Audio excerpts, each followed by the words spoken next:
नमस्कार, आपका बहुत बहुत स्वागत है यहाँ पर। अब से कुछ ही देर बाद प्रधानमंत्री नरेंद्र मोदी संयुक्त राष्ट्र संघ में देंगे भाषण। टिकाऊ विकास पर मजबूती में रखेंगे भारत का पक्ष।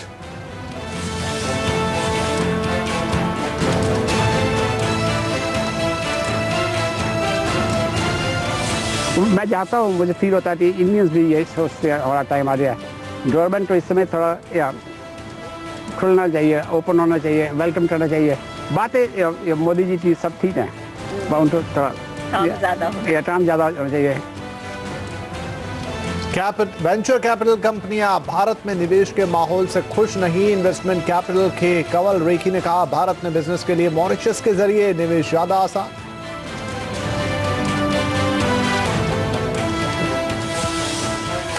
25 सितंबर से 2 अक्टूबर तक बैंक चलाएंगे कर्ज देने का अभियान। छोटे कर्ज लेने वालों को मिलेगी अहमियत। मुद्रा योजना के तहत बांटे जाएंगे 1.25 लाख करोड़ रुपए से ज्यादा।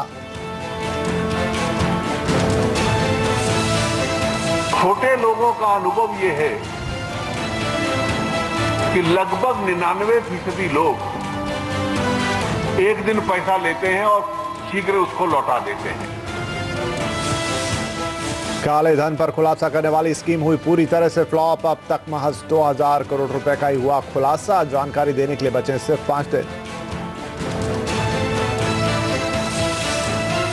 बजाज ऑटो ने अपनी क्वाड्री साइकिल क्यूट से उठाया पर्दा। 16 देशों में होगी एक्सपोर्ट, लेकिन फिलहाल भारत में नहीं बिकेगी क्यूट।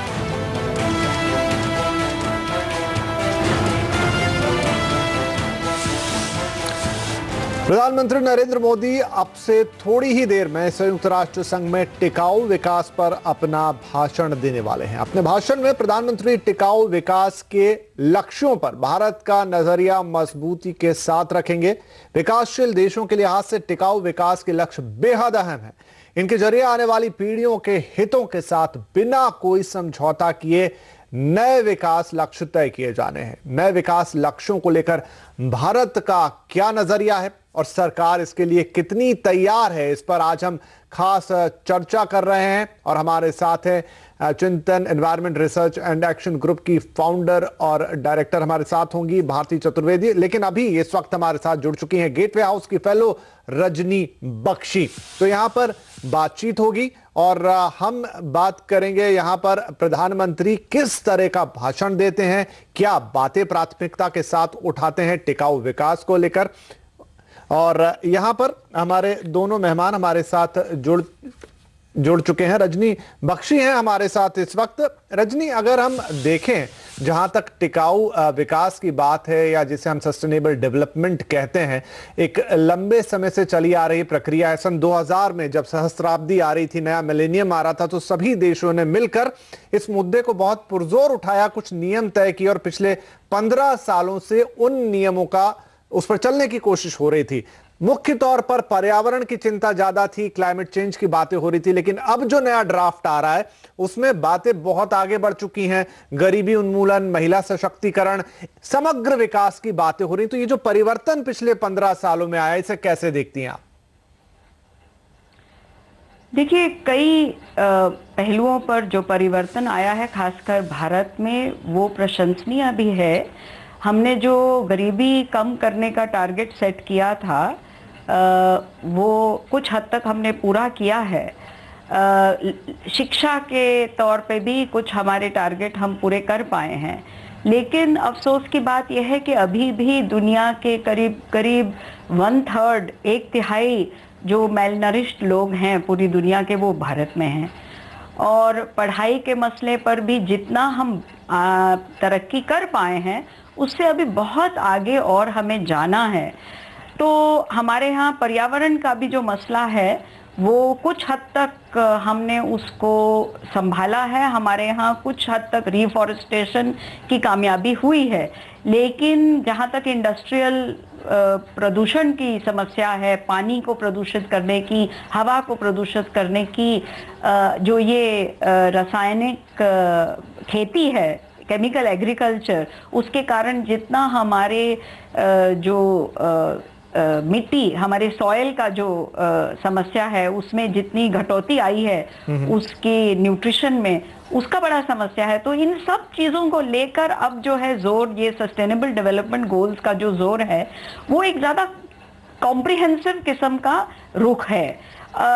और पहले जब ये मिलेनियम डेवलपमेंट गोल बने थे तब पूरा जोर खाली पॉवर्टी पे था और क्लाइमेट चेंज के मुद्दे को उतनी प्राथमिकता नहीं दी गई थी जितनी अब दी गई है। क्योंकि आप शायद जानते हैं कि अभी जो खतरा है आगे के लिए वो ये है कि आप जितना इकोनॉमी को आगे बढ़ाकर उसमें जीडीपी को बढ़ाकर जो आप अगर गरीबी कम कर भी लें, तो अगर ये पर्यावरण जैसे अगर क्लाइमेट चेंज के कारण सूखा पड़ता गया या बाढ़ आती गई तो वो जितनी आपने तरक्की की है उस पर पानी फिर जाने का बहुत खतरा है, क्योंकि इससे एक नई किस्म की जो है वो अनसर्टेनिटी हमारे रजनी जी विश्व में आ गई जी है। आज जब प्रधानमंत्री मोदी अपना भाषण देंगे, भारत का पक्ष रखेंगे, तो सबसे बड़ी चुनौती उनके सामने क्या होगी? क्योंकि एक तो डेवलप्ड वर्ल्ड है और एक डेवलपिंग या इमर्जिंग इकोनॉमीज हैं, उन दोनों में बड़ा भारी अंतर है। हमें अभी विकास का एक लंबा रास्ता तय करना है, बाकी एक हिस्सा विकास का पूरा रास्ता तय कर चुका है। लेकिन जब सब एक नियम पर चलने की बात कह रहे हैं, जो 17 यहां पर बड़े उद्देश्य या गोल यहां पर सामने रखे जा रहे हैं, सब उसका एक समान पालन करेंगे, तो ऐसे में ये जो डिफरेंस है, जो ये अंतर है दो अलग अलग तरह की अर्थव्यवस्थाओं के बीच, उसमें प्रधानमंत्री मोदी किस तरह से सामंजस्य बिठा पाएंगे? अगर आप पहले की जितनी भी प्रधानमंत्री जी और बाकी मिनिस्टर्स की जो अगर आप उनके वक्तव्य देखें ये पिछले साल भर के, तो आप पाएंगे कि एक चीज दोहराई गई है बार बार कि भारत का एजेंडा जो है विकास का वो सस्टेनेबल डेवलपमेंट गोल्स वाला ही है। हमारी भी प्राथमिकता यही है कि हम पर्यावरण को बचाते हुए कैसे गरीबी को खत्म कर दें। जैसे कि हमारे बांग्लादेश के यूनुस साहब बार बार कहते हैं, प्रोफेसर मोहम्मद यूनुस, कि जी हमें गरीबी को अब म्यूजियम में पहुंचा, पैदा होंगे वो जब तक बड़े हों वो अपने बच्चों को कह सकें कि भैया एक जमाने में गरीबी होती थी, अब खाली म्यूजियम में मिलती है। तो ये हमारा लक्ष्य है। अब मुश्किल सवाल ये है कि भारत इस समय एक तरह से डेवलप्ड देश है और एक तरफ से डेवलपिंग विकासशील देश है। दोनों परिस्थितियां एक साथ हमारे सामने आ गई हैं। इसका एक आयाम यह है कि अब जैसे वर्ल्ड बैंक और कई जो ये अंतर्राष्ट्रीय संस्थाएं हैं, वो जब विकासशील देशों की लिस्ट बनाते हैं, उनकी सूची बनाते हैं, तो उसमें इंडिया और चीन को नहीं डालते, क्योंकि हमें वो अब विकसित मानते हैं। तो अब हमें ये जो है हमारी ये जो दो तरफा जो हमारी असलियत है उसको हमें लेकर चलना है। रजनी जी यहाँ माफी चाहूंगा, बीच में रोक रहा हूँ कि ये जो आपने बड़ी अच्छी बात कही कि अब जब लिस्ट बनती है तो हमको विकसित देशों की श्रेणी में रखा जाता है, जीडीपी देखी जाती है, पर कैपिटा इनकम देखी जाती है, लेकिन यहीं पर एक और जो 17 एजेंडा है, जो 17 गोल है, उनमें इक्वालिटी है, इनइक्वालिटी का भी गोल है, एक लक्ष्य है। तो क्या यही एक बहुत बड़ा फैक्टर है? बहुत संपन्नता तो है देश में, लेकिन वो कुछ लोगों तक सीमित है। जब आप इंक्लूसिव ग्रोथ की बात करते हैं, जब आप सबके लिए विकास की बात करते हैं, तो वो लक्ष्य हासिल करना होगा।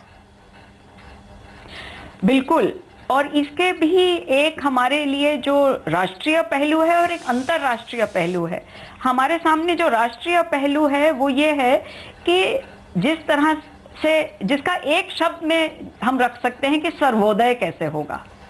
देखिए, जो गांधी जी ने शब्द प्रयोग में लिया था सर्वोदय, वो सभी चीजों को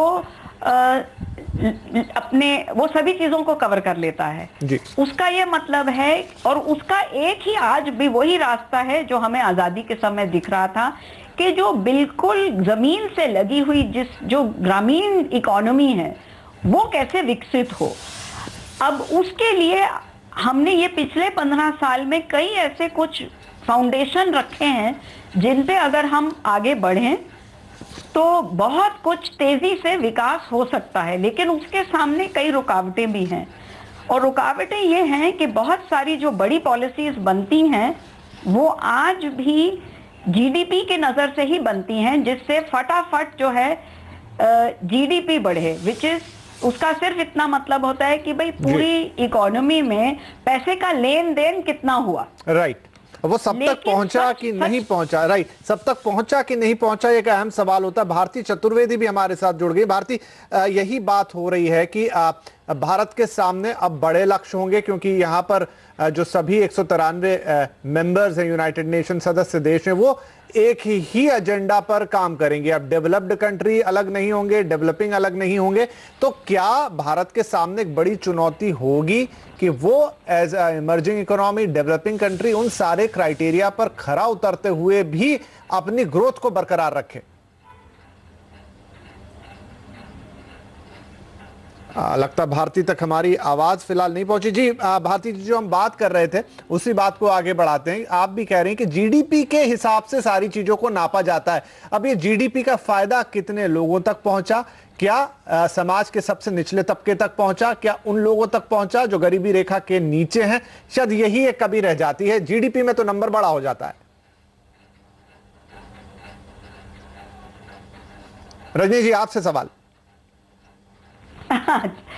देखिए, उसका एक उदाहरण मैं आपको देती हूँ। सवाल सिर्फ ये नहीं है कि जीडीपी कितने लोगों तक पहुंचती है, पर वो जो पैसे का लेन देन है पूरी इकोनॉमी में, उसके साधन क्या हैं और वो किन तौर तरीकों से किया जा रहा है, और उसमें कितने लोग जो हैं अपनी सक्षमता को बढ़ा पाए हैं। क्योंकि आप देख रहे हैं कि हम जो हैं अब ये पिछले करीब 8 साल से बहुत सारी जो ग्रामीण इलाकों में तब्दीली आई है वो नरेगा के कारण आई है। लेकिन सवाल तो ये है ना कि असली जो हमारे विकास के मॉडल का जो कामयाबी है वो तो तब मानी जाएगी जब नरेगा जैसी स्कीम आपको जरूरत ही ना पड़े, कि इतनी खुशहाली आ जाए, इतनी आमदनी के तरीके पैदा हो जाएं और उनमें लोग इतने कमाने लग जाएं कि कोई नरेगा जैसी स्कीम के लिए जाए ही ना और अपने आप जो है वो खत्म हो जाए। इतनी जो है इकोनॉमी में गांव के स्तर पर और छोटे कस्बे और छोटे शहर के स्तर पर इतनी इकोनॉमिक जो है तब्दीली आ जाए, जिसे कहते हैं इकोनॉमिक डायनामिज्म, और उसका एक जो हम मूल्य मान सकते हैं उसको एक किस्म से आप आर्थिक लोकतंत्र कह सकते हैं, या जिसे अंग्रेजी में कहते हैं इकोनॉमिक डेमोक्रेसी। अब उसको बहुत मोटे मोटे रूप में देखा जाए तो उसका एक लक्ष्य यह है कि भाई समानता का आधार हो सब नेचुरल रिसोर्सेज के लिए, जल, जंगल, जमीन जी, इनके लिए जो है समान एक्सेस हो, सबको मिल सके और इसमें करप्शन ना हो। और दूसरा सबसे बड़ा कि जो बड़े प्लेयर्स हैं इकोनॉमी में, जो पहले से बहुत अमीर हैं, जो बहुत सक्षम हैं, जो बहुत ताकत रखते हैं, पैसे की ताकत, राजनीतिक जो है संबंधों की ताकत, वो अपनी तरफ पूरे रिसोर्सेज को और पूरी पॉलिसीज को खींच के ना ले जाएं। अब इसमें मेरा मतलब ये नहीं है कि जो बड़े प्लेयर हैं उनकी जरूरत नहीं है, बहुत जरूरत है, बिल्कुल, क्योंकि कई ऐसे काम हैं जो जी रजनी जी जरूर जी भारती जी जुड़ गई हैं तो उनको भी चर्चा में शामिल कर लेते हैं। भारती, आप उम्मीद कर रहे हैं आप हमें सुन पा रही हैं? जरूर, थोड़ा थोड़ा तो सुन पा रही हूं। जी जरूर। तो चर्चा ये हो रही है कि अब सतत विकास या टिकाऊ विकास की जहां तक बात है, सस्टेनेबल डेवलपमेंट की बात है, तो पर्यावरण हो गया, गरीबी हो गई, सशक्तिकरण हो गया खासतौर पे महिलाओं का, और इनइक्वालिटी वाली जो बातें, तो ये सारे मुद्दे एक साथ पहुंच रहे हैं। अब सिर्फ पर्यावरण या गरीबी एक अकेले मुद्दे नहीं रह गए। तो यहां पर जब भारत की हम बात करते हैं तो भारत एक विकासशील देश है और कई मायनों में वर्ल्ड बैंक में जब रिपोर्ट्स बनती हैं तो विकसित देश की श्रेणी में रखा जाता है। लेकिन अभी भी जमीनी हकीकत बहुत अलग है। 28 करोड़ से ज्यादा लोग गरीबी रेखा के नीचे, ये सरकारी आंकड़ा है। तो जब आज प्रधानमंत्री मोदी भाषण देंगे अपना सतत विकास के ऊपर, तो क्या चैलेंजेस सबसे बड़े उनके सामने होंगे? बाकी दुनिया से वो संतुलन कैसे बिठाएंगे? मेरे ख्याल से सबसे बड़ा जो हमारा चैलेंज है वो हमारे अंदर का भी चैलेंज है और बाहर का भी। बाहर का ये चैलेंज है कि पैसे कैसे आएंगे ये चीजें करने के लिए। एक तो बात ये है कि हमको अपने अंदर से भी कुछ देखना पड़ेगा, लेकिन बाहर से पैसे कौन देगा? इंडिया को देने वाले बहुत कम लोग हैं और देना चाहते भी नहीं हैं। दूसरी चीज ये है कि जो हमारा ग्रोथ का मॉडल है, उस ग्रोथ के मॉडल में जो सस्टेनेबिलिटी है और जो अब बोलते हैं सर्कुलर इकोनॉमी है, जो सस्टेनेबल डेवलपमेंट के लिए बहुत अहम है, वो चीज़ें हमको लानी पड़ेंगी और बड़े सीरियस रूप से लानी पड़ेंगी। क्योंकि जो जैसे हम मान लीजिए दिल्ली मुंबई इंडस्ट्रियल कॉरिडोर है, कितनी नई हमारे शहर बन रहे हैं वहाँ पे। हमने कभी ये पब्लिक से सलाह लेके और एक अच्छी रूप में ये सोचा है कि ये शहर किसके लिए अच्छे होंगे, यहाँ महिलाओं के लिए क्या सुविधाएं मिलेंगी, क्या महिलाएं यहाँ मतलब सुरक्षित अपने आप को महसूस कर पाएंगी, क्या यहाँ पे कबाड़ी लोग की सर्विस ले सकते हैं कि रिसाइकलिंग हो जाए। आपको शामिल करना होगा। पूछते नहीं, बिल्कुल, और ना केवल अपने दिमाग में लेकिन अपनी बड़ी बड़ी स्कीमों में। जैसे कि मैं एक चीज बोल सकती हूँ कि जो स्वच्छ भारत है, स्वच्छ भारत बहुत अहम रोल प्ले कर सकता है कि हम इसको अपने सस्टेनेबल डेवलपमेंट गोल्स को आगे बढ़ाएं, 13 को 11 को, परंतु हम नहीं कर पा रहे ये, क्योंकि मतलब कर पाएंगे अगर हम इनको दूसरे लोगों को मिलाएं, कबाड़ियों को मिलाएं, रैग पिकर्स को मिलाएं, जो कम्युनिटीज हैं समाज के हर तबके को जोड़ना होगा। बात इंक्लूसिव ग्रोथ की हम करते हैं, सिर्फ जोड़ना नहीं है, सिर्फ जोड़ना नहीं है, हमको उनके जो राय है उसको बड़ा सीरियसली लेना है। जोड़ने के लिए तो सबको जोड़ देते हैं, लेकिन जब कम्युनिटीज बात करती हैं, जब लोग मुद्दे रखते हैं, तो बस एक छोटा सा फॉर्मेलिटी रह जाता है। तो मेरे ख्याल में उसको उलटना पड़ेगा। जी, जुमले में होकर रह जाता है कि सबके विकास की बात होगी, इंक्लूसिव ग्रोथ की बात होगी, लेकिन उसे धरातल पे लाना होगा। चलिए बातचीत जारी रखते हैं, लेकिन यहाँ पर लेना होगा एक छोटा सा ब्रेक से वापस आएंगे तो टिकाऊ विकास, सतत विकास और उसमें भारत के योगदान और पूरी दुनिया की चर्चा को आगे बढ़ाएंगे।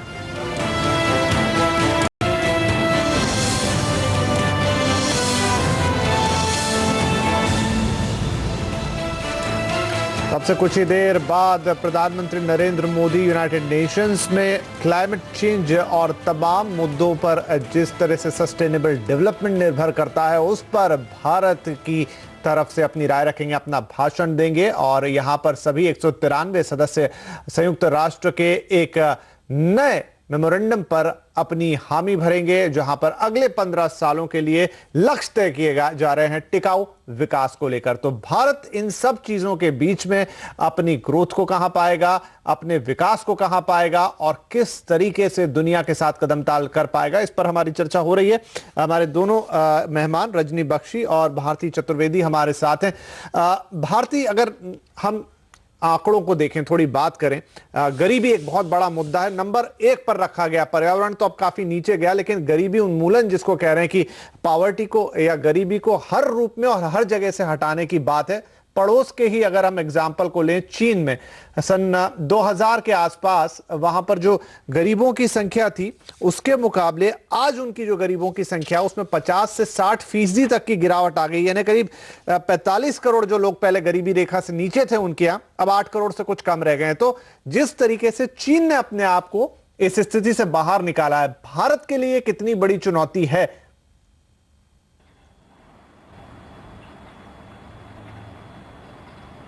तो जी भारती बोलिए। हाँ बोलो।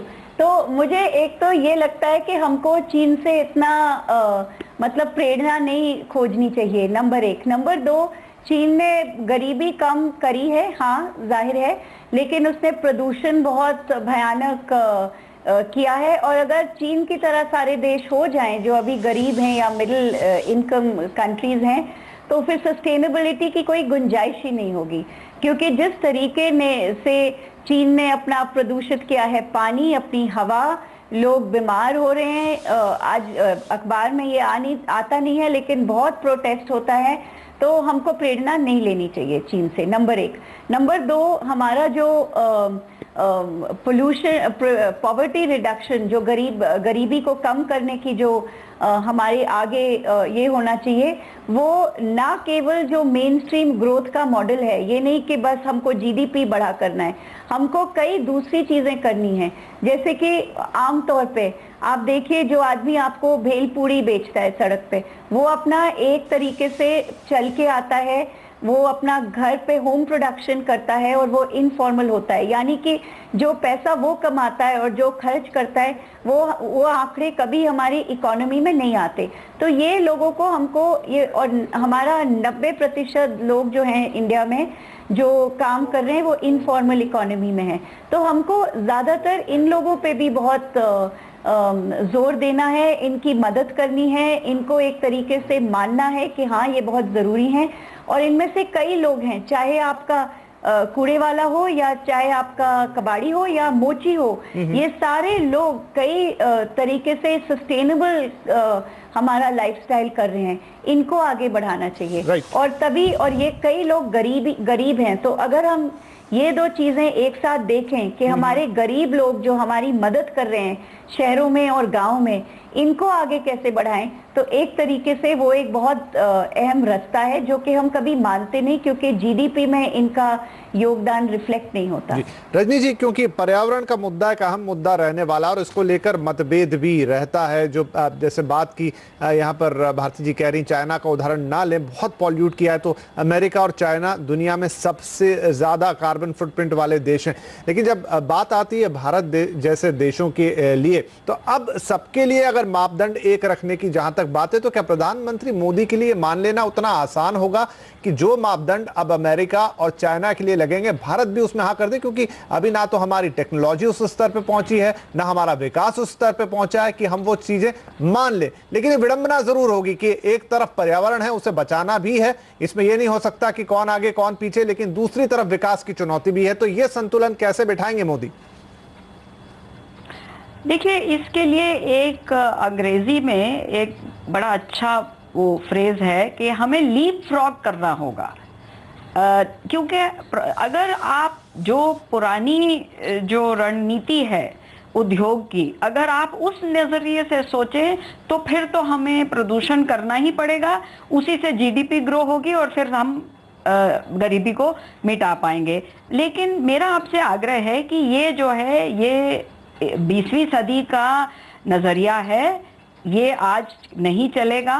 अब जो समय है वो ये देखने का है कि हमारी बड़ी उपलब्धि है भारत की कि हम अब जो है मेजर इंडस्ट्रियलाइजेशन, मतलब बहुत बड़े पैमाने पर उद्योग की तरफ अब हम बढ़ रहे हैं। हमारे पास आज वो मौका है कि हम 21वीं सदी की तकनीकों को अपनाएं, हम 21वीं सदी के जो हैं अर्थनीति और व्यापार के मॉडल्स को अपनाएं जो बहुत हद तक आगे बढ़ चुके हैं। और ये बिल्कुल गलत है सोचना कि भैया पहले तो प्रदूषण होगा, उसी से पहले विकास होगा, फिर उस विकास से जो पैसा जमा होगा समाज में उसको हम बांटेंगे। जी बिल्कुल बिल्कुल सही बात है ये, बिल्कुल रजनी जी, ये तर्क बिल्कुल सही है। लेकिन यहाँ पर दूसरा है कि जिस नई तकनीक की या जिस लीप फ्रॉग की आप बात कर रहे हैं, तो उसके लिए जो धन होगा, उसके लिए जो तकनीक आपको चाहिए, कि उतना खर्च करने की क्षमता क्या देश में है? और ऐसे में जो एक मांग रखी जाती है कि जो विकसित इकोनॉमी है, जो विकसित देश है, वो आगे बढ़े और वो मदद करें एक बैलेंस बनाने के लिए, तो क्या वो उतना आसान है या उतना प्रैक्टिकल है? वो मदद हमें मिलेगी, वो पैसा हमें मिलेगा? देखिए, एक हद तक तो पैसे की बहुत जरूरत है, मैं उस बात को बिल्कुल मानती हूं। लेकिन आप थोड़ा सा अगर इसे हटके देखें तो एक मसला यह भी है कि हम किन चीजों पे पैसा खर्चना चाहते हैं और क्या हमने पूरी तरह से पूरे उस समस्या की पूरी परिक्रमा करके देख लिया है क्या कि कोई और साधन नहीं है। या आप ऊर्जा को ही ले लीजिए, देखिए आप अगर चाहें तो आप जो ये रिन्यूएबल एनर्जी है उसको भी आप मेगा मॉडल में लगा सकते हैं, जिसमें फिर आपको सैकड़ों मील तक जो है वो सोलर पैनल जमीन पे बिठाने पड़ेंगे और वो कई बिलियन डॉलर की आपको प्रोजेक्ट बिठानी पड़ेगी, फिर उसको आपको ग्रिड पे डालना पड़ेगा और वो ग्रिड जो है फिर गांव-गांव में बिजली देगा। इसका जो पूरा बिजनेस मॉडल है वो बहुत कीमती है, उसमें बहुत आपको इन्वेस्टमेंट चाहिए। लेकिन अगर आप ये सोचें कि रिन्यूएबल एनर्जी क्यों 21वीं सदी की एक उपलब्धि है, वो इसलिए क्योंकि अब जो नया इंडस्ट्रियल रेवोल्यूशन होगा वो डिसेंट्रलाइज्ड होगा, वो बिल्कुल एक फैले हुए सेंस में अलग अलग जगह पर विकास को अपनी ही जगह पर आप उसको ऊर्जा को पैदा करें और वहीं पे उसका उपयोग कर लें। मेरा ये मतलब नहीं है कि ग्रिड की जरूरत नहीं होगी, जी जी। लेकिन अगर हम मिला के करें, और हमारे पास तो एक नहीं तो कुल मिलाकर तरीके हैं। आपको इनोवेटिव होना होगा। आप ये नहीं कह सकते कि साधन कम है या पैसा कम है, लेकिन आपको यहाँ पर इनोवेटिव होना होगा और तरीके ढूंढने होंगे। जी बिल्कुल, मेरा कहने का मतलब यह है कि पैसे की फिर भी जरूरत तो होगी, लेकिन अगर हम इसको इनोवेटिव सेंस में देखें और इसको हम ये सोचें कि हम कैचअप वाली, हम विकसित देशों के साथ जो है उनके कोई हम वो दौड़ में नहीं है कि हमें उनको पकड़ना है, हमें उनसे आगे बढ़कर वो करना है जो आज से 50 साल बाद जो है या 100 साल बाद जो है वो टिकाऊ होगा। बिल्कुल, अभी हम वो गेम खेल जी, मुझे ब्रेक लेना होगा रजनी जी। यहाँ पर इस बात को हम जारी रखेंगे, ब्रेक से लौटते हैं और इस चर्चा को आगे बढ़ाते हैं कि क्या सिर्फ पैसे और क्या सिर्फ टेक्नोलॉजी और साधन इसके एवज में ही या इसके दम पर ही सारी चीजें चलेंगी, और अगर नहीं है तो आपके पर्यावरण के लिए, आपकी आने वाली जनरेशन के लिए, गरीबी को हटाने के लिए हमें थोड़ा अलग तरीके से सोचना होगा, और क्या ऐसा करने से वाकई हम समस्या का हल ढूंढ लेंगे। चर्चा करेंगे इस ब्रेक के बाद।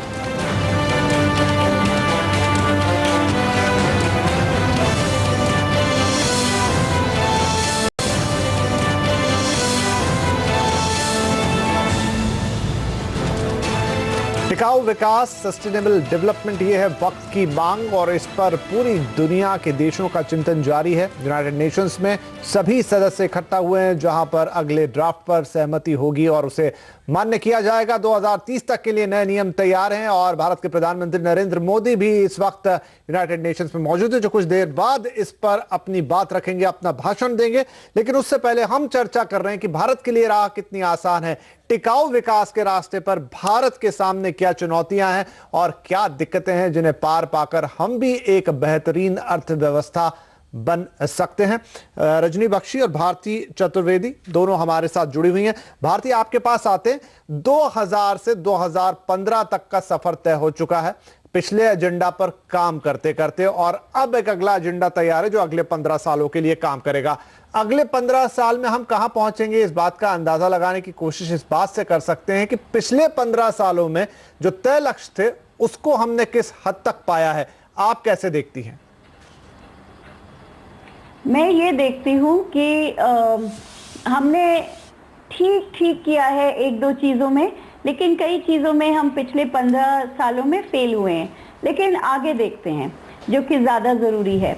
हम लोगों ने पिछले 15 सालों में मेरे ख्याल में इन चीज़ों को एक तरीके से महत्व कम दिया था। ये जो मिनिस्ट्रियां होती हैं या पॉलिसियां होती हैं जो गरीबों के लिए या विमेन के लिए होती हैं, ये हमेशा नंबर 2 स्थान पे रखी जाती हैं, ना कि नंबर 1, क्योंकि फाइनेंस, ट्रेड, ये चीज़ें नंबर 1 में आती हैं।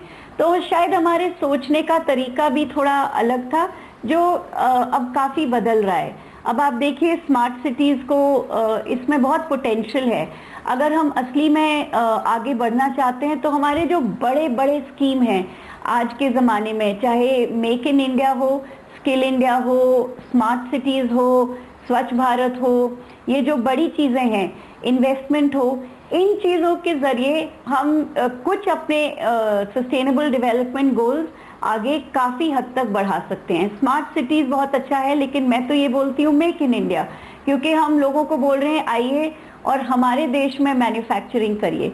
अगर हमारे देश में आप मैन्युफैक्चरिंग करिए तो हमको ये भी बोलना चाहिए कि आप एक सस्टेनेबल प्रोडक्ट बनाएंगे, आप एक सस्टेनेबल रिसोर्स। अब मैकिन्जी की जो नई रिपोर्ट आई है 3 हफ्ते पहले, और यूरोप में जो नई पॉलिसियां हैं वो सर्कुलर इकोनॉमी बोलती हैं, यानी कि आपको हर टाइम खान नहीं खोदने हैं, आप एक ही चीज़ को बार बार इस्तेमाल करो एक प्रोसेस से और एक सिस्टम से।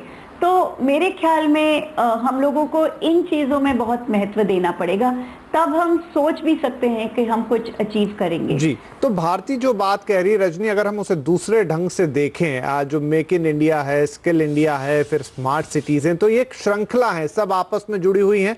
अगर समझने की कोशिश करें तो शायद यही है कि भारत की जो 60% आबादी इस समय एग्रीकल्चर पर निर्भर है, जीडीपी का मात्र 12% उससे बाहर आता है, यानी करीब 48% वहां पर आबादी का ऐसा हिस्सा है जो प्रोडक्टिव नहीं है। तो उसे स्किल सिखाते हैं, उससे मेक इन इंडिया कराते हैं और फिर उसके रहने के लिए व्यवस्था करते हैं स्मार्ट सिटीज में। बिल्कुल बिल्कुल नहीं, एक मिनट नहीं, मैंने ये नहीं बोला, बिल्कुल मैंने ये नहीं बोला कि इनसे मेक इन इंडिया कराते हैं एग्रीकल्चर, बल्कि एग्रीकल्चर का ना केवल बहुत महत्व है लेकिन और बहुत महत्व आपको देना है। नहीं आप कैसे खाएंगे भारती, मैं भारती बात कर रहा हूँ, आप अपना इंटरप्रिटेशन दे रहे हैं। जी नहीं, मैंने अपना ही इंटरप्रिटेशन दिया, लेकिन मेरा कहने का मतलब यह है कि एग्रीकल्चर को आपको बढ़ावा देना है, लेकिन एग्रीकल्चर में जो करीब 40% लोग ऐसे हैं जहां से कोई प्रोडक्टिविटी नहीं आ रही, तो उनसे तो आप कुछ काम कराएंगे ना, उनके लिए तो आप कुछ रोजगार का साधन देंगे। जी विपिन जी, मैं आपको एक उदाहरण जी बोलिए रजनी जी। देखिए, एक मैं आपको उदाहरण देती हूँ कि दुनिया की आज एक बड़ी प्राचीन इंडस्ट्री है जिसको आज ये जितने आपके सस्टेनेबल गोल आज आए हैं उसका वो सबसे अच्छा प्रतीक है, वो है हिंदुस्तान का हैंडलूम। अब आप जानते हैं कि हिंदुस्तान का जो कॉटन हैंडलूम है उसकी मुख्य समस्या क्या है। ये नहीं है कि उसके पास मार्केट नहीं है, उस वीवर के पास उसका जो सबसे सादा तौलिया है वहां से लेकर लाखों रुपए की बनारसी साड़ी तक की जो है आज दुनिया में मार्केट तो है। उसकी समस्या यह है कि उसको जो यार्न चाहिए, उसको जो धागा चाहिए कपड़ा बनाने के लिए, जो सूत उसको चाहिए, वो उसको नहीं मिल पाता, खासकर कॉटन के वीवर को। और उसकी समस्या जो है एक बड़ी विडम्ब प्रकार की है कि कई बार वो उस सूत जिससे बनता है, यानी कि कॉटन से, रुई से, वो कई बार उसके पिछवाड़े में दूसरा किसान जो है वो पैदा कर रहा होता है। लेकिन हमने, क्योंकि ये लिंक टूट गया, और ये मानती हूं मैं कि अब जो है घर पे बैठ के चरखा काट के वो सूत बनाने का जमाना नहीं है, ठीक है, लेकिन उस सूत को अगर हम ऐसी मशीनें बनाएं जो कि एक एनजीओ ने बना के दिखाई है, जो बिल्कुल वहां गांव के स्तर पर उसी रुई को जो है धागे के लिए बनाने की तैयारी कर लेती है। आप जानते हैं ना कि रुई को बहुत सारा प्रोसेस करना पड़ता है, फिर वो जाके स्पिनिंग मशीन के लायक बनती है। उन्होंने करके दिखाया है, एंड इट इज, उसका नाम है डिसेंट्रलाइज्ड कॉटन यार्न ट्रस्ट। तो उन्होंने करके दिखाया है, और वो उस धागे से बना हुआ जो कपड़ा वो बना रहे हैं उसको वो मलखा कहते हैं। वो आज दुनिया के बड़े बड़े जो मशहूर डिजाइनर्स हैं वो उसको प्रयोग में ले रहे हैं। तो ये भी तो मेक इन इंडिया है, और ये इस प्रकार का मेक इन इंडिया है जिसको अगर हम पॉलिसी सपोर्ट दें, अगर हम इसके जो कुछ बॉटल नेक हैं, इसके कुछ रास्ते में इसकी रुकावटें हैं, उनको अगर हम मतलब हल कर दें, और जो बेईमानियां हो रही हैं उनको हम हल कर दें। जैसे कि एक उदाहरण है कि जो हैंडलूम वीवर है कॉटन का, वो एक कारण क्यों वो मुश्किल में है, क्योंकि जो पावर लूम पे कपड़ा बनाता है वो बेईमानी से उस पर हैंडलूम का ठप्पा लगाकर उसे बेचता है, क्योंकि वो जानता है कि जो खरीदार है वो हैंडलूम के नाम से जब खरीदेगा तो वो ज्यादा पैसे देने को तैयार है। तो ये इस किस्म की बेईमानियां जो हैं वो पकड़ के उनको सॉल्व करने का काम तो सरकार का ही है ना। जी, सिस्टम से करप्शन आप हटाने की बात कर रही हैं, मतलब एक टिपिकल करप्शन नहीं, लेकिन जो इस तरीके, ये अनफेयर कंपटीशन कहते हैं इसको। ये जो है ये नाजायज किस्म का कंपटीशन है, इसको अगर हटा लिया जाए और हैंडलूम इंडस्ट्री को हम एक बेचारी और बीमारू और प्राचीन इंडस्ट्री ना मान के उसको भविष्य की इंडस्ट्री समझे, तो जो और आप जी बिल्कुल बिल्कुल, तो जो चीजें हैं जिस तरीके से अगर कहीं किसान है या कोई हैंडलूम वर्कर है तो उसकी इफिशिएंसी को कैसे बढ़ाएं, उसके काम को कैसे आगे पहुंचाएं, वो अगर उसे मार्केटिंग की कमी लग रही है, डिस्ट्रीब्यूशन की कमी लग रही है, तो उन कमियों को सरकार कैसे पूरा करे, ये शायद एक रास्ता हो सकता है कि कैसे लक्ष्य की तरफ बढ़ा जाए। फिलहाल लेते एक छोटा सा ब्रेक के बाद इस चर्चा को आगे बढ़ाते हैं।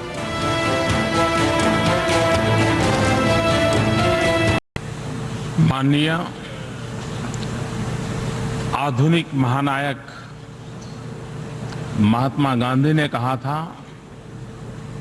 हम उस भावी विश्व के लिए भी चिंता करें जिसे हम नहीं देख पाएंगे। जब जब विश्व ने एक साथ आकर भविष्य के प्रति अपने दायित्व को निभाया है, मानवता के विकास को सही दिशा और एक नया संबल मिला है।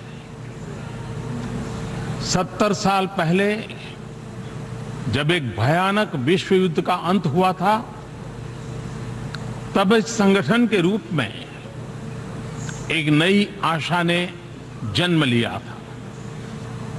आज हम फिर मानवता की नई दिशा तय करने के लिए यहां एकत्र हुए हैं। मैं इस महत्वपूर्ण शिखर सम्मेलन के आयोजन के लिए महासचिव महोदय को हृदय से बधाई देता हूं। एजेंडा 2030 का विजन महत्वाकांक्षी है और उद्देश्य उतने ही व्यापक है। यह उन समस्याओं को प्राथमिकता देता है जो पिछले कई दशकों से चल रही है। साथ ही साथ यह सामाजिक, आर्थिक और पर्यावरण के विषय में हमारी परिपक्व होती सोच को भी दर्शाता है। यह खुशी की बात है कि हम सब गरीबी से मुक्त विश्व का सपना देख रहे हैं। हमारे निर्धारित लक्ष्यों में गरीबी उन्मूलन सबसे ऊपर है। आज दुनिया में 1.3 बिलियन लोग गरीबी की दयनीय जिंदगी जीने के लिए मजबूर है। हमारे सामने प्रश्न केवल यह नहीं है कि गरीबों की आवश्यकताओं को कैसे पूरा किया जाए, और न ही यह केवल गरीबों के अस्तित्व और सम्मान तक ही सीमित प्रश्न है। साथ ही यह हमारी नैतिक जिम्मेदारी मात्र है, ऐसा मानने का भी प्रश्न नहीं है। अगर हम सबका साझा संकल्प है कि विश्व शांतिपूर्ण हो, व्यवस्था न्यायपूर्ण हो और विकास सस्टेनेबल हो, तो गरीबी के रहते यह कभी भी संभव नहीं होगा। इसलिए गरीबी को मिटाना यह हम सबका पवित्र दायित्व है। भारत के महान विचारक पंडित दीनदयाल उपाध्याय के विचारों का केंद्र बिंदु अंत्योदय रहा है। यूएन के एजेंडा 2030 में भी अंत्योदय की महक आती है। भारत दीनदयाल जी की जन्मशती वर्ष को मनाने की तैयारी कर रहा है, तब यह एक निश्चित ही सुखद संयोग है। भारत एनवायरमेंटल गोल्स के अंतर्गत क्लाइमेट चेंज और सस्टेनेबल कंजम्पशन को दिए गए महत्व का स्वागत करता है। आज विश्व आइलैंड स्टेट्स की चिंता कर रहा है और ऐसे राष्ट्रों के भविष्य पर ध्यान केंद्रित करता है। यह स्वागत योग्य है और इनके सिस्टम पर अलग से लक्ष्य निर्धारण, मैं उसे एक अहम कदम मानता हूं। हमेशा ब्लू रिवॉल्यूशन का पक्षधर रहा हूं, जिसमें हमारे छोटे छोटे आइलैंड राष्ट्रों की रक्षा एवं समृद्धि, सामुद्रिक संपत्ति का न्यायोचित उपयोग और नीला आसमान, ये तीनों बातें सम्मिलित है। हम भारत के लोगों के लिए ये संतोष का विषय है कि भारत ने विकास का जो मार्ग चुना है उसके और यूएन द्वारा प्रस्तावित सस्टेनेबल डेवलपमेंट गोल्स के बीच बहुत सारी समानताएं हैं। भारत आजाद हुआ तब से गरीबी से मुक्ति पाने का सपना हम सब ने संजोया है। हमने गरीबों को सशक्त बनाकर गरीबी को पराजित करने का मार्ग चुना है। शिक्षा एवं स्किल डेवलपमेंट यह हमारी प्राथमिकता है। गरीब को शिक्षा मिले और उसके हाथों में हुनर हो, यह हमारा प्रयास है। हमने निर्धारित समय सीमा में फाइनेंशियल इंक्लूजन पर मिशन मोड में काम किया है। 180 मिलियन नए बैंक खाते खोले गए। यह गरीबों का सबसे बड़ा एम्पावरमेंट है। गरीबों को मिलने वाले लाभ सीधे खाते में पहुंच रहे हैं। गरीबों को बीमा योजनाओं का सीधे लाभ मिले, इसकी महत्वाकांक्षी योजना आगे बढ़ रही है। भारत में बहुत कम लोगों के पास पेंशन सुविधा है। गरीबों तक पेंशन की सुविधा पहुंचे, इसलिए पेंशन योजनाओं के विस्तार का काम किया है। आज गरीब से गरीब व्यक्ति में भी गरीबी के खिलाफ लड़ाई लड़ने की एक उमंग जगी है। नागरिकों के मन में सपने सच होने का विश्वास पैदा हुआ है। विश्व में आर्थिक विकास की चर्चा दो ही सेक्टर तक सीमित हो रहती है, या तो पब्लिक सेक्टर की चर्चा होती है या प्राइवेट सेक्टर की चर्चा होती है। हमने एक नए सेक्टर पर ध्यान केंद्रित किया है और वह है personal sector. Public sector, private sector और पर्सनल सेक्टर। भारत के लिए पर्सनल सेक्टर का मतलब है इंडिविजुअल एंटरप्राइज, जिसमें माइक्रो फाइनेंस हो, इनोवेशन हो, स्टार्टअप के लिए की तरह नया मूवमेंट हो, सबके लिए आवास, बिजली, पानी, शिक्षा, स्वास्थ्य और स्वच्छता यह हमारी प्राथमिकता है। ये सभी एक गरिमामय जीवन के लिए अनिवार्य है। इन लक्ष्यों को प्राप्त करने के लिए एक ठोस योजना और एक निश्चित समय सीमा तय की गई है। महिला सशक्तिकरण हमारे विकास कार्यक्रमों का एक महत्वपूर्ण अंग है, जिसमें हमने बेटी बचाओ, बेटी पढ़ाओ इसे घर घर का मंत्र बना दिया है। हम अपने खेतों को अधिक उपजाऊ तथा बाजार से अच्छी तरह से जुड़ा हुआ बना रहे हैं। साथ ही साथ प्राकृतिक अनिश्चितताओं के चलते किसानों के जोखिमों को कम करने के लिए अनेक कदम उठाए जा रहे हैं।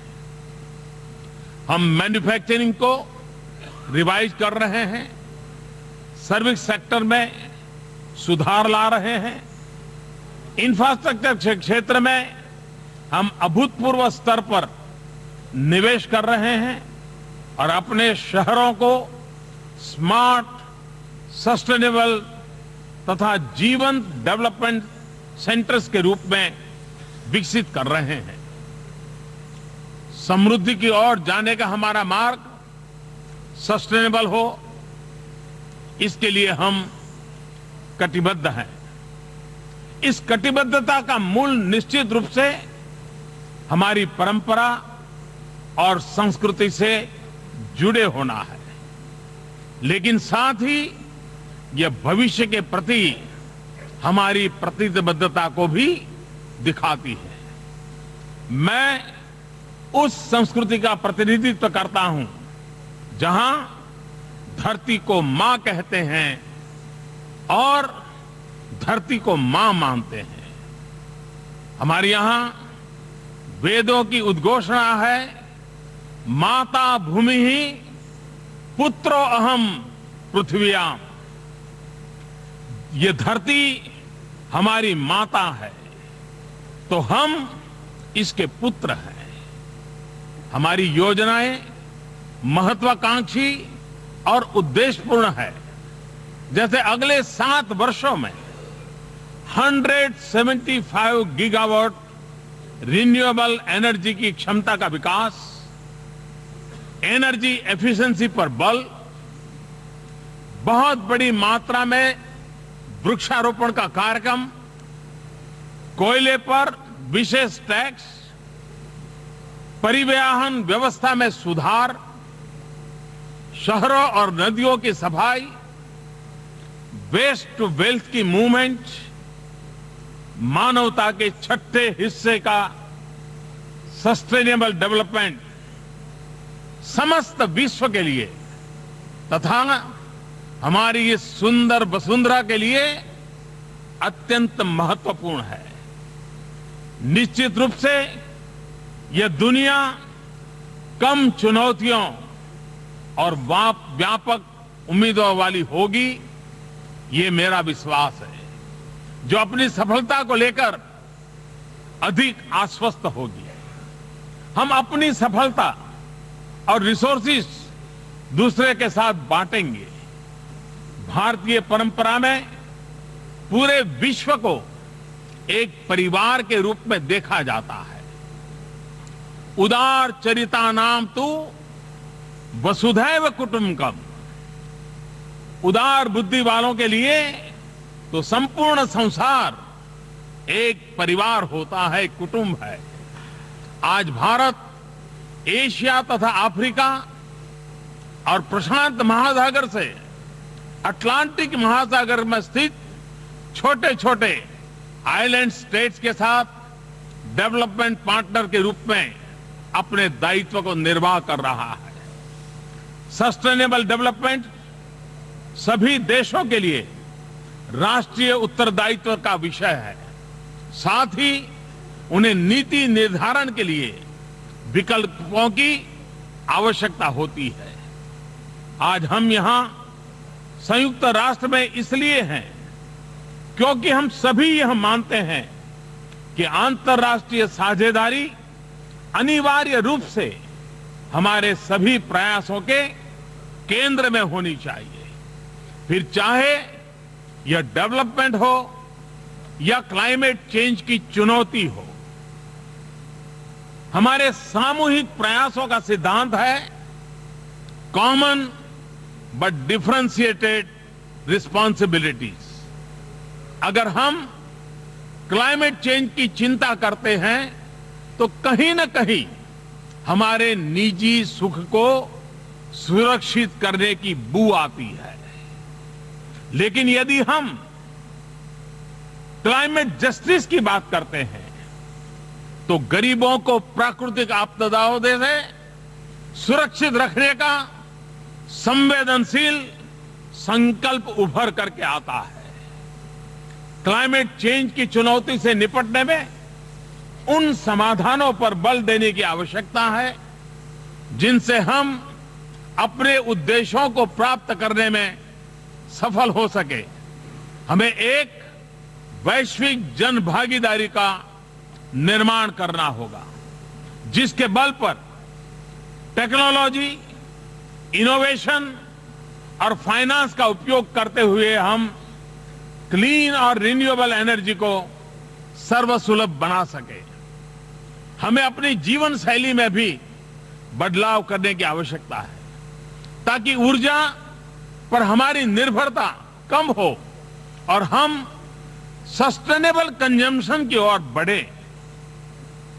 साथ ही एक ग्लोबल एजुकेशन प्रोग्राम शुरू करने की आवश्यकता है जो हमारी अगली पीढ़ी को प्रकृति के रक्षण एवं संवर्धन के लिए तैयार करे। मैं आशा करता हूं कि विकसित देश डेवलपमेंट और क्लाइमेट चेंज के लिए अपनी वित्तीय प्रतिबद्धताओं को पूरा करेंगे, without in any way putting both under the same head. मैं यह भी आशा करता हूं कि टेक्नोलॉजी फैसिलिटेशन मैकेनिज्म टेक्नोलॉजी और इनोवेशन को विश्व के कल्याण का माध्यम बनाने में सफल होगा। यह मात्र निजी लाभ तक सीमित नहीं रह जाएंगे। जैसा कि हम देख रहे हैं, दूरी के कारण चुनौतियों से छुटकारा नहीं है। सुदूर देशों में चल रहे संघर्ष और अभाव की छाया से भी वे उठ खड़ी हो सकती है। समूचा विश्व एक दूसरे से जुड़ा हुआ है, एक दूसरे पर निर्भर है और एक दूसरे से संबंधित है। इसलिए हमारी अंतर्राष्ट्रीय साझेदारी को भी पूरी मानवता के कल्याण को अपने केंद्र में रखना होगा। सुरक्षा परिषद समेत संयुक्त राष्ट्र में भी सुधार अनिवार्य है ताकि इसकी विश्वसनीयता तथा औचित्य बना रह सके। साथ ही व्यापक प्रतिनिधित्व के द्वारा हम अपने उद्देश्यों की प्राप्ति अधिक प्रभावी रूप से कर सकेंगे। हम एक ऐसे विश्व का निर्माण करें जहां प्रत्येक जीव मात्र सुरक्षित महसूस करे, उसे अवसर उपलब्ध हो और सम्मान मिले। अपनी भावी पीढ़ी के लिए अपने पर्यावरण को और भी बेहतर स्थिति में छोड़ करके जाएं। निश्चित रूप से इससे अधिक महान कोई और उद्देश्य नहीं हो सकता, परंतु यह भी सच है कि कोई भी उद्देश्य इससे अधिक चुनौतीपूर्ण भी नहीं है। आज 70 वर्ष की आयु के संयुक्त राष्ट्र में हम सबसे अपेक्षा है कि हम अपने विवेक, अनुभव, उदारता, सहृदयता, कौशल एवं तकनीकी के माध्यम से इस चुनौती पर विजय प्राप्त करें। मुझे दृढ़ विश्वास है कि हम ऐसा कर सकेंगे। अंत में मैं सबके कल्याण की मंगल कामना करता हूं। सर्वे भवन्तु सुखिनः, सर्वे सन्तु निरामया, सर्वे भद्राणि पश्यन्तु, मां कश्चित् दुर्भाग् भवेत्। सभी सुखी हो, सभी निरोगी हो, कल्याणकारी देखें, किसी को भी किसी प्रकार का दुख न हो। इसी मंगल कामना के साथ आप सबका बहुत बहुत धन्यवाद।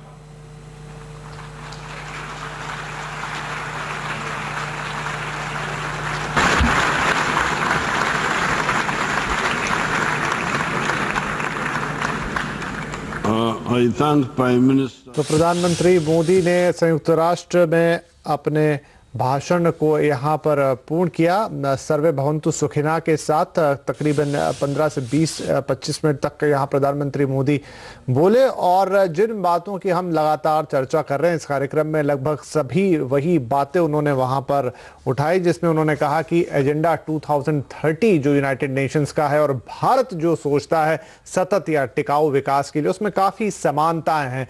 भारत का भी प्रथम उद्देश्य या सबसे बड़ा उद्देश्य यही है कि कैसे इस देश में से गरीबी को दूर किया जाए, कैसे लोगों को समान अवसर मिले, उनके रहने, खाने, स्वास्थ्य और तमाम चीजों की व्यवस्था हो, सबके लिए एक बेहतरीन जीवन का इंतजाम हो। साथ में अंतर्राष्ट्रीय समुदाय को भी संबोधित करते हुए उन्होंने कहा, और जिस बात की हम चर्चा कर रहे थे कि जो विकसित देश हैं वो आगे आए, अपनी टेक्नोलॉजी के ऐसे मदद करें दूसरे देशों को पर्यावरण को बेहतर बनाने में, गरीबी का उन्मूलन करने में, और साथ ही आर्थिक तौर पर भी जब पूरा विश्व एक साथ आएगा तो वो आगे बढ़ेगा अपने इस उद्देश्य की तरफ। उन्होंने ये भी उदाहरण पेश किया कि भारत किस तरीके से छोटे देशों के, जो द्वीप वाले देश हैं या अपने आस पड़ोस के जो छोटे देश हैं, उनमें से गरीबी हटाने के लिए, बेहतर स्वास्थ्य सुविधाएं देने के लिए, बेहतर शिक्षा के लिए, बेहतर जीवन के लिए आगे बढ़ रहा है और कैसे भारत में अलग अलग योजनाओं के तहत काम हो रहा है ताकि लोगों को बेहतर जीवन दिया जा सके। इसके लिए उन्होंने टेक्नोलॉजी और तमाम चीजों की मदद लेने की बात कही, क्लाइमेट चेंज की भी उन्होंने बात की, वो सभी मुद्दे उठाए जिनकी हम अभी तक चर्चा कर रहे थे। रजनी बख्शी और भारती चतुर्वेदी हमारे साथ है। रजनी जी, प्रधानमंत्री के इस भाषण को आप कैसे देखेंगे? लगभग सभी बातें उन्होंने यहां पर रखी, गरीबी पर काफी ज्यादा फोकस था, पर्यावरण की भी बात उन्होंने की और साफ साफ ये भी कहा कि जो विकसित देश हैं उनको मदद करनी होगी, उनको आगे आना होगा, टेक्नोलॉजी का ट्रांसफर करना होगा, पैसों से भी मदद करनी होगी और सब जब तक मिलकर काम नहीं करेंगे ये उद्देश्य पूरा नहीं होगा। जी बिल्कुल। और आप जानते हैं कि ऐसी जो औपचारिक मौका होता है, एक वो सेरेमोनियल भाषण होता है, तो इसमें जो कुछ कड़ी बातें हैं वो कहनी मुश्किल होती हैं। मुझे उम्मीद ये है कि जो बाकी बहुत सारी चर्चाएं होंगी पूरे अमेरिका के ट्रिप में उनकी, उसमें हमारे प्राइम मिनिस्टर और बाकी जो पूरी डेलीगेशन गई है वो इस बात पर, विकसित देशों को इस बात पर जोर देगी कि जो अभी अदिस अबाबा में जो फाइनेंस फॉर डेवलपमेंट की जो मीटिंग हुई थी 2 महीने पहले, उसकी जो नाकामयाबी है उससे जूझा जाए। और वो मुख्य ये है कि जो टैक्स का मसला है, आप जानते हैं कि ग्लोबलाइजेशन के बाद ये बड़ा एक इम्बैलेंस आया है टैक्सेशन स्ट्रक्चर्स में, और ये बहुत सारे जो विशेषज्ञ हैं वो कई सालों से कह रहे हैं कि अगर विकसित देशों को ज्यादा जिम्मेवारी निभानी है तो उन्हें दुनिया में एक ग्लोबल टैक्स रेजीम का साथ देना पड़ेगा, जिससे जो है जो विकासशील देश हैं उनका नुकसान ना हो और जो विकसित देश हैं वो प्रॉपर उसका एक बैलेंस बैठे। तो इसमें जो है अभी तक जो अदिस अबाबा में जो मीटिंग हुई यूएन की, उसमें काफी लोग निराश होकर आए और ये बातें ऐसे यूएन जनरल असेंबली की स्पीच में तो नहीं कही जा सकती। जी। लेकिन उम्मीद ये है कि जो बाकी चर्चाएं होंगी और वो कई विकसित देशों के नेताओं से उनकी बायलैटरल डिस्कशंस भी होंगी न्यूयॉर्क में, हम ये उम्मीद कर सकते हैं कि उस पर वो जोर देंगे। ये बहुत महत्वपूर्ण बात है कि उन्होंने कॉमन बट डिफरेंशिएटेड रिस्पॉन्सिबिलिटी पे अपना स्टैंड नहीं बदला है, और उसके लिए आपको पता है हिंदुस्तान पर, भारत पर बहुत प्रेशर है कई विकसित देशों का कि हम इस मत को छोड़ दें। और इसका इसका मतलब बस इतना ही है कि हम कह रहे हैं कि जो पहले से विकसित देश हैं, जिनके ये करीब 150 साल का जो प्रदूषण करने का जो एक किस्म से पहल रही है और उसके कारण दुनिया के कार्बन एमिशन इतने बिगड़ाए, इतने गड़बड़ाए हैं, तो उनको एक अलग जिम्मेवारी लेनी पड़ेगी। हम भी अपनी जिम्मेवारी लेने को तैयार हैं। ऐसा नहीं है कि भारत और बाकी जो विकसित देश हैं वो अपनी जिम्मेवारी से पीछे हट रहे हैं, पर इसलिए वो शब्द बहुत अंग्रेजी में ही उसका अनुवाद तो मैं नहीं कर पाऊंगी, कॉमन बट डिफरेंशिएटेड। तो ये बहुत महत्वपूर्ण बात थी कि उन्होंने इस बात को दोहराया और इससे वो पीछे नहीं हटे, क्योंकि इस पर प्रेशर बहुत रहा है कि हिंदुस्तान इस पोजीशन। जी रजनी जी, जरूर। तो इस बात को आगे बढ़ाते हैं, प्रधानमंत्री के पूरे भाषण को डिकोड करते हैं और उन्होंने क्या कहा और उसका क्या मायने है। लेकिन यहां लेना होगा छोटा सा ब्रेक, तुरंत हाजिर होते हैं इस ब्रेक के बाद।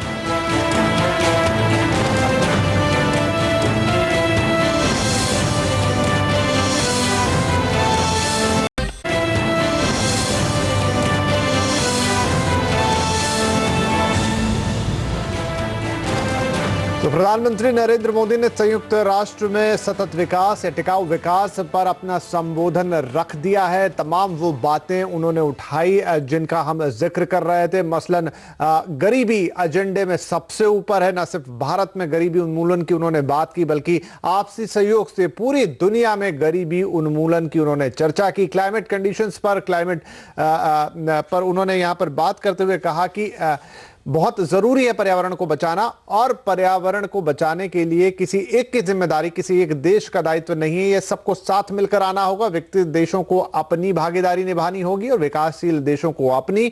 जिनके पास बेहतर टेक्नोलॉजी है, बेहतर तकनीकी है, उनको आगे बढ़ के आना होगा और दूसरों की मदद करनी होगी। कुल मिलाकर सब मिलकर गरीबी उन्मूलन और पर्यावरण को बचाने के लिए यहां पर काम करेंगे। हमारे दोनों मेहमान रजनी बख्शी और भारती चतुर्वेदी हमारे साथ बनी हुई। भारती, आपने भी पूरा संबोधन प्रधानमंत्री का सुना, उसमें से सबसे अलग बात जो हमने अब तक चर्चा की, कुछ बातें कॉमन जाहिर सी थी, उनको वहां रखनी थी, लेकिन कुछ बात जो डिफरेंशिएटर के तौर पर आपको नजर आई हो, जो प्रभावी लगी हो, वो कोई बात अगर आप बताना चाहें। जी, तो मुझे एक चीज जो मैंने गौर किया कि उन्होंने ये सस्टेनेबल डेवलपमेंट जो उन्होंने बोला, पर्सनल सेक्टर, ना प्राइवेट ना पब्लिक, तो एक तरीके से भारतीय के जो नागरिक हैं उनके लिए ऑलमोस्ट एक मानव अधिकार की तरह सस्टेनेबल डेवलपमेंट को रखा।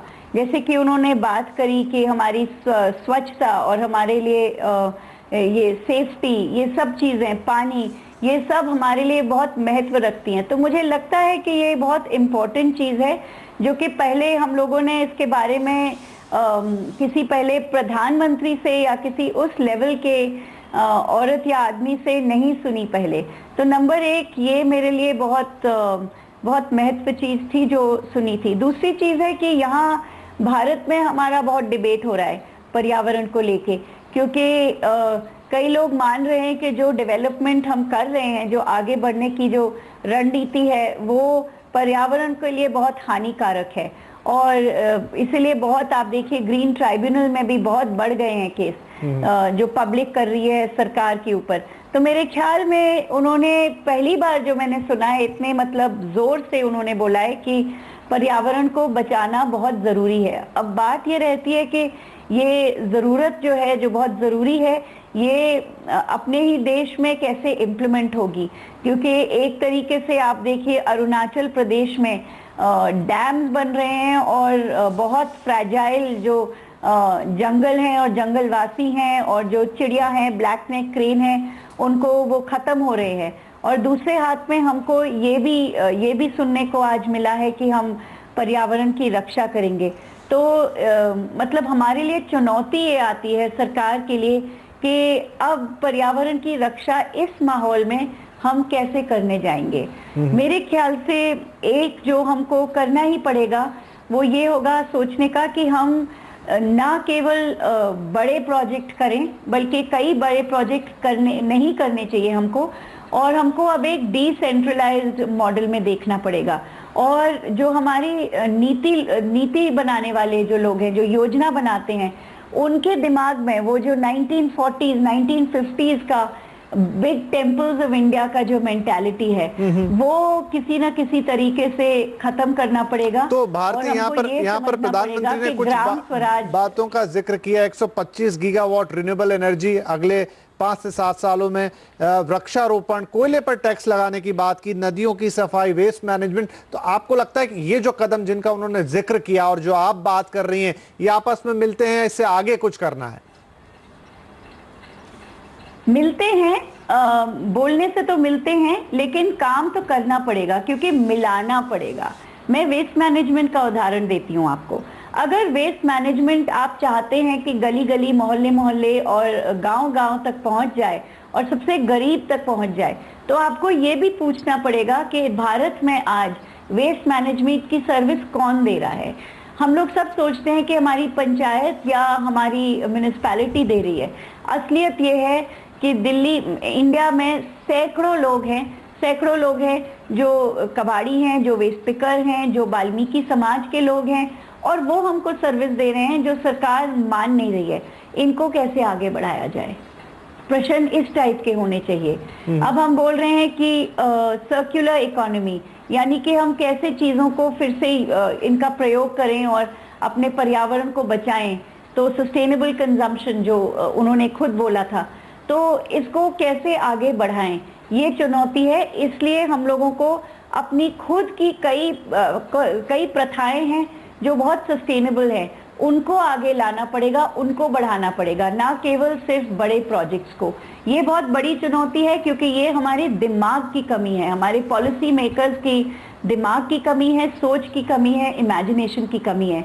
क्योंकि एक तरीके से हम अपने कई जो प्रथा है उनसे हम संकोचित हैं, हम उनको मानते नहीं है, हमको लगता है पुराने जमाने के हैं।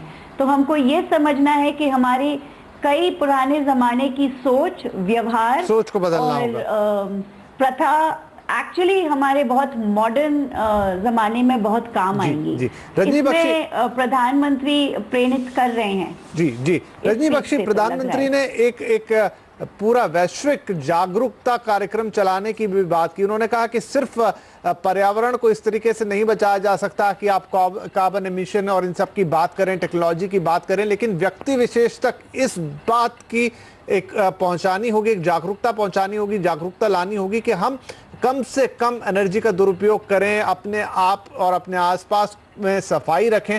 और इस तरीके से आपको लगता है कि जो उन्होंने कहा कि बदलाव पहले अपने आप में लाना होगा, मतलब सिर्फ सरकारों तक इस बात को नहीं उन्होंने रख दिया, आम नागरिकों से भी एक तरीके से उन्होंने कहा कि आपको भी बदलना होगा। जी, ये तो बिल्कुल सही बात है, लेकिन इसका देखिए सबसे बड़ा जो उदाहरण है वो जो अमीर लोग हैं या हम जो अपर मिडिल क्लास कहते हैं वो हैं, जो देश के नेता हैं, जो ब्यूरोक्रेट्स हैं, उनको देना पड़ेगा। तभी जो है जाके ये जो सस्टेनेबल कंजम्पशन की बात है, जहां तक लाइफस्टाइल की बात है, अगर हम शहरों में बड़े बड़े जो ये बहुत हैवी ऊर्जा कंज्यूम करने वाले मॉल हैं, अगर हम उन्हीं की बढ़ोतरी करेंगे तो फिर जो छोटा कस्बा है या छोटा शहर है उसको यही लगेगा कि भाई मैं भी तभी विकसित होगा जब मेरे यहाँ जो है इतनी ऊर्जा खींचने वाली एसी वाली मॉल होगी।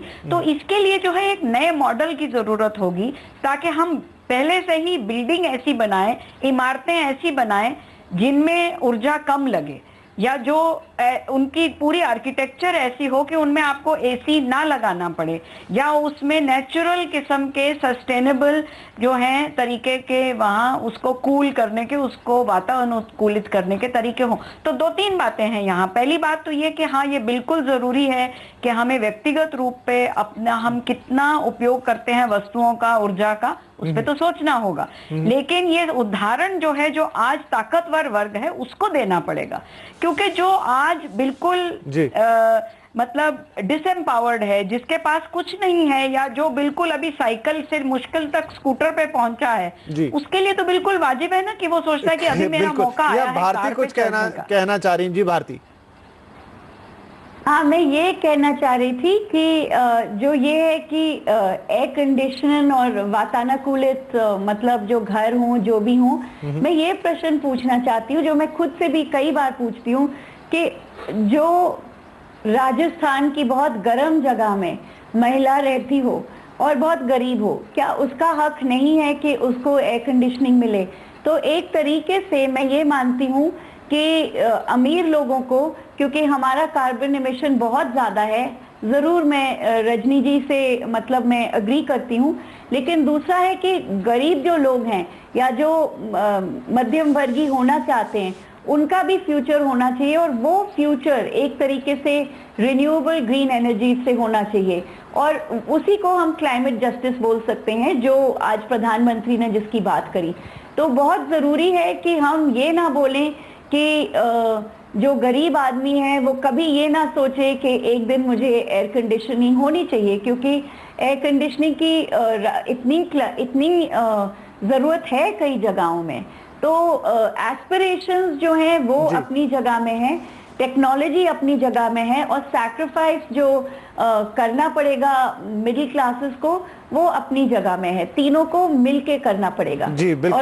और मैं बिल्कुल सहमति नहीं रख सकती कि गरीब को एक फ्यूचर नहीं दिखाना चाहिए या बोलना चाहिए। और यही कारण है जो आप कह रहे हैं कि इंडिया का कार्बन फुटप्रिंट बहुत ज्यादा है, लेकिन जब पर पर्सन कार्बन फुटप्रिंट की बात करते हैं तो वो बहुत कम आता है दूसरे देशों के मुकाबले, क्योंकि जो कार्बन फुटप्रिंट है वो कहीं एक जगह कंसंट्रेटेड है, पूरी आबादी में नहीं। चलिए इसी बात पे लेते हैं एक छोटा सा ब्रेक, और ब्रेक से आके इस चर्चा को आगे बढ़ाएंगे।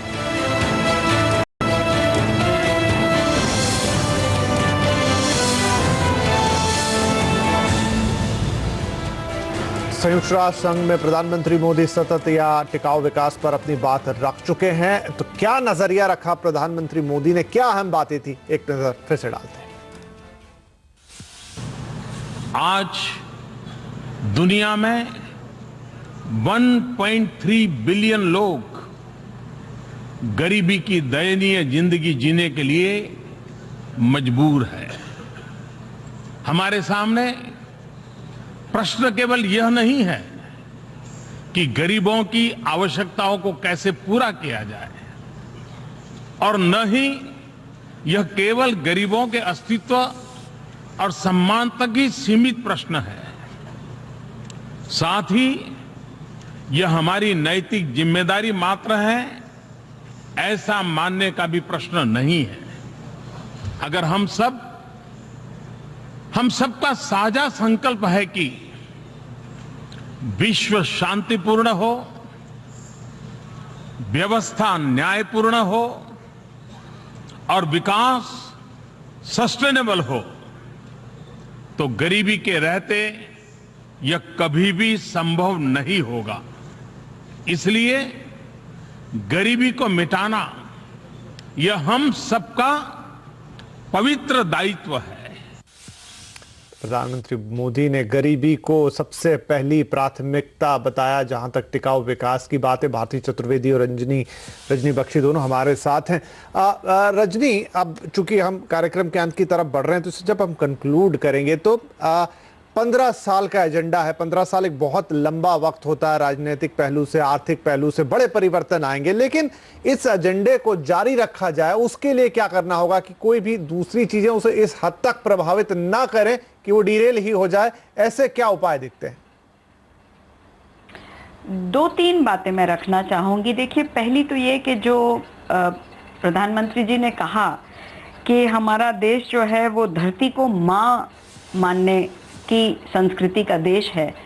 अब देखिए, इसके लिए जो आज भी जो सबसे ज्यादा इस भाव को रखने वाले लोग हैं वो हमारे आदिवासी हैं, और उन्हीं बहुत सारा जो हमारा एवरेज जो है कार्बन फुटप्रिंट का कम आता है, वो इसलिए आता है क्योंकि बहुत बड़ा तबका हमारे देश का, केवल आदिवासी नहीं और लोग भी अभी भी ऐसे रह रहे हैं, उनकी वो क्या कहते हैं, एक मजबूरन सिंप्लिसिटी में, कि हमारा एवरेज कम आता है। तो ये जो धरती को मां मानने वाले लोग हैं, इनका और इनके जीवन शैली का हमें आदर करना होगा। इसका ये मतलब नहीं है कि हम कोई पिछड़ेपन का साथ दें, लेकिन जो इंडस्ट्री बने, और हमारे देश में पिछले 15 साल में कई ऐसे बहुत अच्छे कानून बने हैं जो आदिवासियों को उनकी आवाज, उनके हक, उनको अपना फैसला करने का हक देते हैं, इन कानूनों को लागू करना होगा। बहुत सारे मैकेनिज्म बने हैं, लेकिन अफसोस की बात है कि वो इम्प्लीमेंट नहीं हो पा रहे हैं, और हमें आज भी ऐसे बताया जाता है, जो एक हमारा जो मतलब हमारी जो सार्वजनिक जो चर्चा चलती है इस विषय पर, वो ऐसे दिखाती है कि जैसे या तो आप ट्राइबल को बचा लीजिए या विकास कर लीजिए। ये ऐसी कोई हमारे सामने चॉइस नहीं है, ये गलत चॉइस है। थोड़ा समय कम है, इसलिए अब कंक्लूडिंग रिमार्क पे आते हैं। और भारतीय और एक बिल्कुल एक छोटी सी बात मैं ये कहूंगी कि बहुत बड़ी जिम्मेवारी जो है वो हमारे बिजनेस सेक्टर की है कि उन्हें ज्यादा एक ट्रस्टीशिप, जो गांधी जी ने ट्रस्टीशिप का उपयोग किया था, उनको आगे आना होगा उसके लिए। उन्हें उन्हें उस भाव से बढ़ना पड़ेगा। ये केवल नहीं कि वो बहुत जो अपना मुनाफा कमाए उस पैसे को समाज में बांटे, वो भी हो, लेकिन मेन बात यह है कि वो अपना जो मुनाफा है वो बहुत जिम्मेवारी से कमाए। रजनी जी, वक्त कम है। भारती, आपका कंक्लूडिंग रिमार्क सिर्फ 30 सेकंड्स में। जी, मैं सुनी नहीं, फिर से दोहराइए। जी, मैं कहूंगा वक्त अब खत्म हो रहा है, 30 सेकंड में आपका फाइनल रिमार्क, क्या कंक्लूड करेंगी आप? मैं ये कहूंगी सिर्फ कि जो प्राइवेट सेक्टर, कॉर्पोरेट सेक्टर है, हम चाहेंगे कि वो ज्यादा जिम्मेवारी से आगे बढ़ें। ये जो फोक्सवैगन का पूरा कांड हुआ है, उससे बहुत लगता है कि फिर से उनको हमारा मतलब ट्रस्ट कमाना पड़ेगा।